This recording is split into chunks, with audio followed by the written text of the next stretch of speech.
Some people live for the fortune.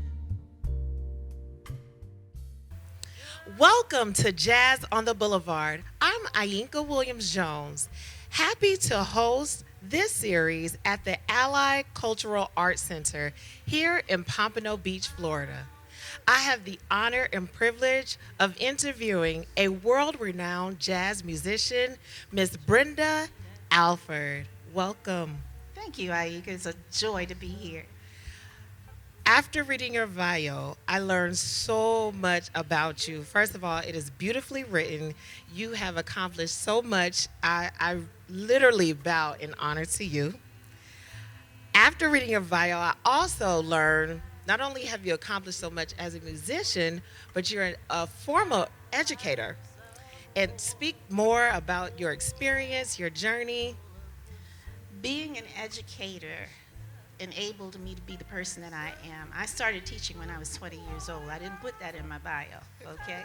But I was 20 years old with a second grade class. So my little children were 7. I was 13 when they were born.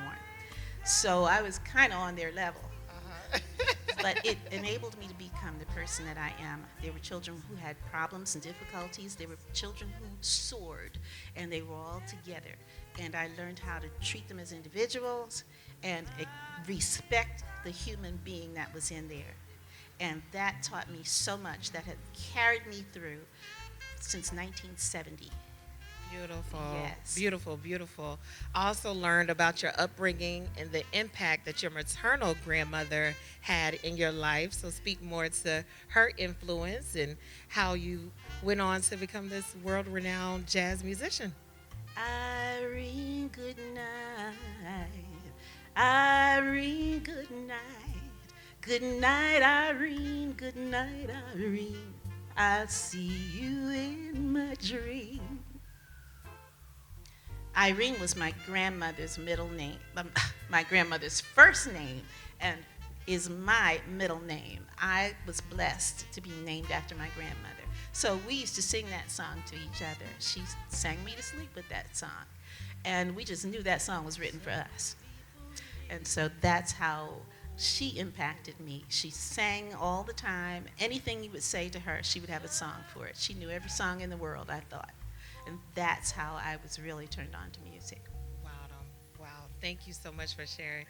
Fun fact, both of my daughters have middle names from their grandmothers. Wow. They are blessed. Yes, They are yes, blessed. yes. You attended an HBCU, Morgan State. And for those who don't know, an HBCU is a historically black college and university. Speak more about that experience and what you would encourage students, how you would encourage them to attend, or why you would encourage them to attend an HBCU. I was fortunate enough to have a professor who was the student of the father of black history. The history department there literally fought to have black history become, listen to this, Black History Month. That was when I was a freshman and we celebrated. There was no Black History Month before that. Wow. So that part of my life was so enriched, and I became aware of the things that our people contributed to this country and the things that our people went through in this country, because before that, there was nothing written, there was no books.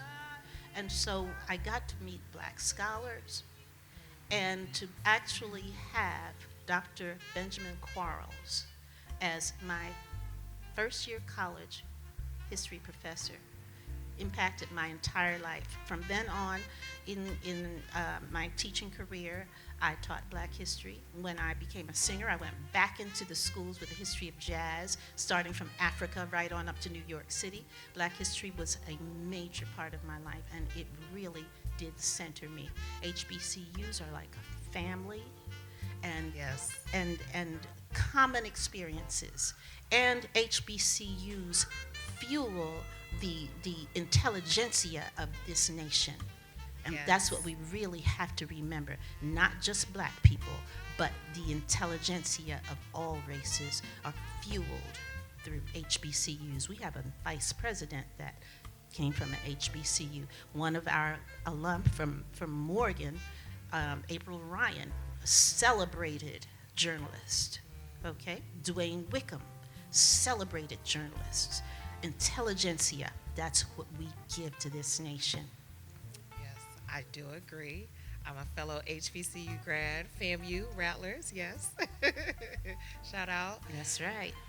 You stated that jazz is the original art form of America. Why do you say that? I say that because jazz, the seed for jazz was planted in black life in America in slavery days.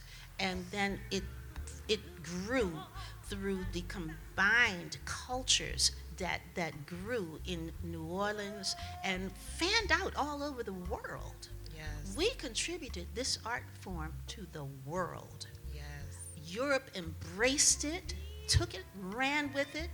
Japan, every nation in the world has some form of jazz now, and it started right here in this country. Yes, yes, yes. Well, soon viewers from all over the world will get to hear your amazing voice and hear the smooth sounds of your band. In the meantime, if people want to hear more from you, learn more about you, how may they do that? They can go to brendajazz.com. It's a simple thing. I'm a basic woman. brendajazz.com. And if you forget the Brenda Jazz part, go to brendaalford.com. It'll take you to brendajazz.com. And I am on Facebook. I'm not great at it, but I'm getting there. And it's all good. But brendajazz.com will take you where you need to go. And one more thing, tell our viewers the title of your most recent music. My most recent music is Messages, Songs for the Soul. And it was produced by the man you just saw on keyboard, Mr. Antulio Mora. Jesse Jones Jr. is playing on it, and my friends made this thing happen. So, songs for the soul, songs to heal the heart, songs to relieve the mind. We've all been going through some tough times. That's the purpose of this album, and that is my mission, to spread love, peace, motivation through music. We are overcoming this pandemic, and we thank you so much for the contributions that you offer us. Thank you. My pleasure, and it's an honor to be here.